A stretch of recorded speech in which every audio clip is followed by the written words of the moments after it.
Voice chancellor UHS doctor Javed Akram کا کہنا ہے کہ ابھی صرف چین کی حد تک کرونا وائرس کے متاثرین موجود ہیں۔ چین کی جانب سے کرونا وائرس کو سنجیدگی سے لیا جا رہا ہے۔ 11 دسمبر کو پہلا کیس منظر عام پر آیا۔ کرونا وائرس کے ٹیسٹ کا ابھی انتظام نہیں۔ سروسز ہسپتال لاہور میں صرف مشتبہ لوگ تھے۔ It is a very dynamic situation اس وقت every minute every hour cases بھی بڑھ رہے ہیں، موٹیلٹی بھی بڑھ رہی ہے۔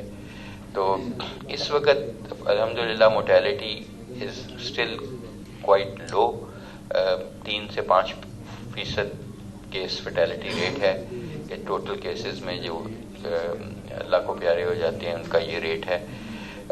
اور لیکن یہ بھی ہمارے لیے بہت ہے، جب نمبرز بڑھتے ہیں تو یہ بھی ان ایبسولوٹ نمبرز بڑھ جاتا ہے۔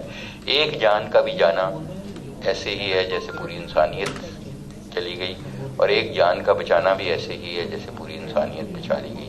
تو ایفرٹ یہی ہونی چاہیے کہ ہر جان قیمتی ہے کہ ہمیں وہ بچانی چاہیے، اور ہمارے ہاسپٹلس میں اوبویسلی پریپیئرڈنس ویری ویری امپورٹنٹ۔ اگر یہ کوئی کیس آتا ہے، سسپیکٹڈ کیس آتا ہے، تو اس کو کہاں پہ رکھنا ہے، کیسے رکھنا ہے۔ جیسے میں نے کبھی پہلے بھی کہا کہ اس کے لیے اسپیشل چیمبرز ہوتے ہیں جہاں نیگیٹو، عام طور پہ ہم پازیٹیو پریشر وینٹیلیشن ہمارا ICU ہوتا ہے کہ جہاں سے ہوا اندر سے باہر جا سکتی ہے، باہر کی اندر نہیں آ سکتی، کیونکہ اسٹرائل ہوتی ہے ایئر چینجز ہوتے ہیں، اتنے ایئر چینجز لینے ہیں ہم نے، اور اس کو ہیپا فلٹر سے گزارنا ہے، ہم نے لیمولر فلو سے گزارنا ہے۔